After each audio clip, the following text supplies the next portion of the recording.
Dans le prochain épisode d'Ici tout commence. Alors que l'enquête semble avancer, une intervention des gendarmes déstabilise Jasmine. À la coloc, Carla met de l'huile sur le feu. En cuisine, Solal se fait tout sucre avec Landiras. Attention, les paragraphes qui suivent contiennent des spoilers sur l'épisode d'Ici tout commence diffusé lundi soir sur TF1. Si vous ne voulez rien savoir, ne lisez pas ce qui suit. Lundi 11 décembre dans Ici tout commence. Jim est arrêté par la police enfin sorti du coma, Thibaut passe enfin chez sa petite amie après s'être reposé tout le week-end. Les deux amoureux profitent de leur retrouvaille, puis c'est au tour de Jim, toujours caché chez Jasmine, de retrouver son frère avec soulagement. Jim en profite pour reconnaître qu'il s'est trompé sur le compte de Jasmine face à Thibaut. Lorsque les deux garçons se prennent dans les bras, Jasmine se sent légèrement gênée. Tous les trois se posent ensuite pour revoir ensemble les événements qui ont précédé l'explosion du four de l'atelier. À cause de sa dispute avec Jim, Thibaut a été puni par son père, qui l'a chargé de s'occuper des livraisons à l'atelier. Sur place, Thibaut se rappelle avoir croisé Thomas Lacroix, venu préparer ses épreuves du lendemain pour les premières années. Si Thibaut l'a effectivement vu avec un rouleau à la main, il ne peut pas affirmer qu'il s'agissait d'un rouleau de papier ciré. Ensuite, Thibaut a croisé Bérénice complètement bourrée et l'a aidé à sortir de l'atelier avec ses affaires. Alors que Thibaut ne veut pas accuser Lacroix sans preuve, Jim souligne que ce dernier s'est abstenu de révéler sa présence à l'atelier à la police.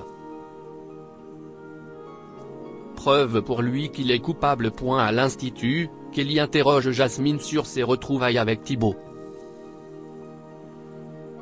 Cette dernière lui avoue se sentir très mal à l'aise étant donné que Jim a essayé de l'embrasser. Kelly la rassure, finalement, il ne s'est rien passé entre eux, et puis Jasmine n'a pas de sentiments envers Jim. Face au soutien de son amie, Jasmine décide alors d'être honnête avec elle en lui confiant que Thibaut a vu Thomas à l'atelier avec un rouleau de papier ciré à la main juste avant l'explosion. Elle ajoute que ce dernier n'a rien dit à la police, ce qui le rend d'autant plus suspect. Mais Kelly défend son père bec et ongle. Jasmine se permet toutefois d'interroger directement Lacroix à la fin de son cours. Le professeur déclare que Thibaut a sans doute mal vu car il possédait un rouleau de papier cuisson classique. Quant à Bérénice, Thomas avoue qu'il ne l'a même pas croisée ce soir-là. Kelly intervient pour mettre un terme à cette discussion, ordonnant ensuite à Jasmine de lâcher l'affaire.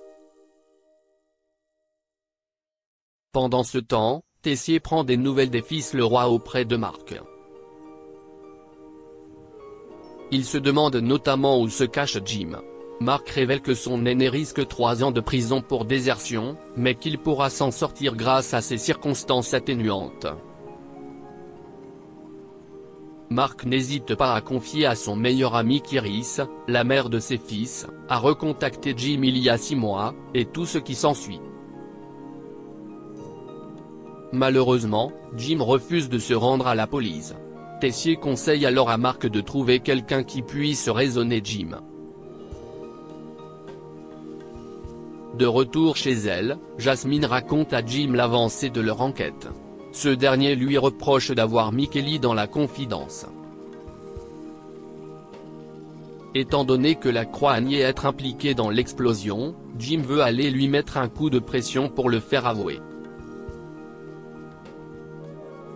Jasmine le retient, lui rappelant que c'est trop dangereux pour lui de sortir.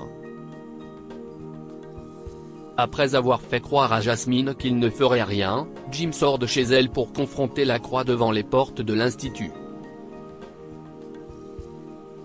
Il l'accuse d'avoir fait exploser le four et d'avoir caché sa présence à l'atelier aux flics.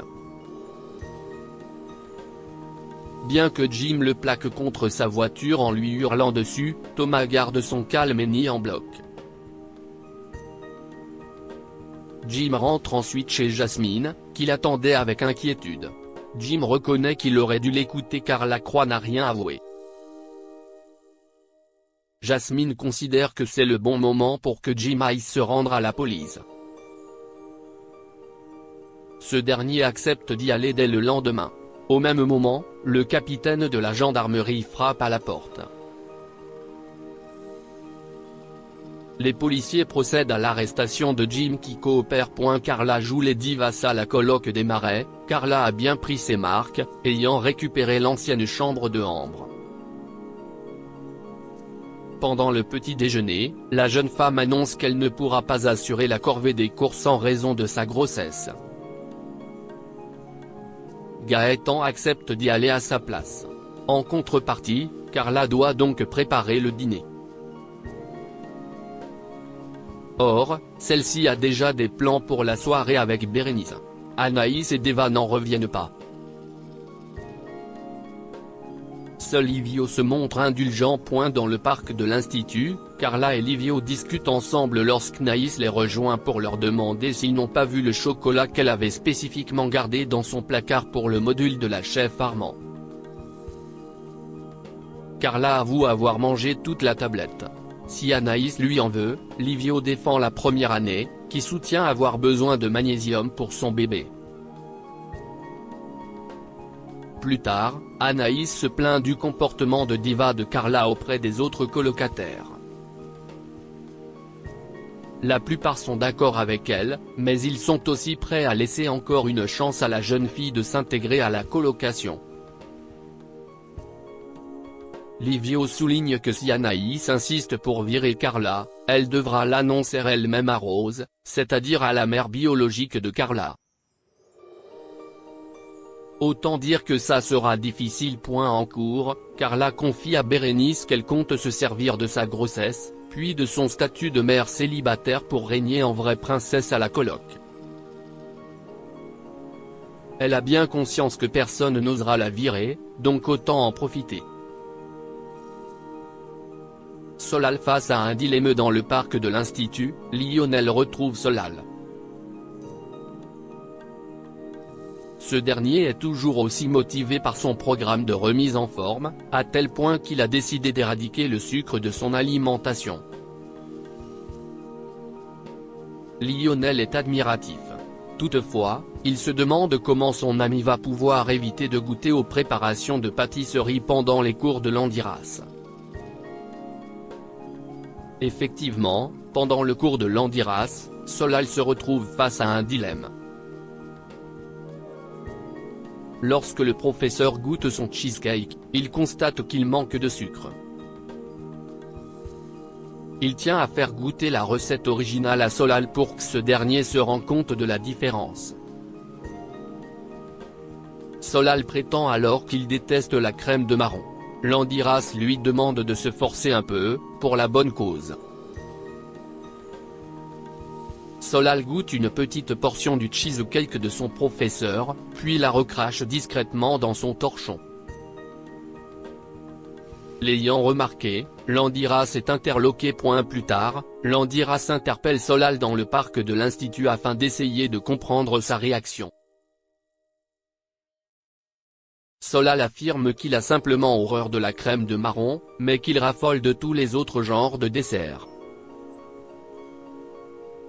Lionel abonde dans son sens.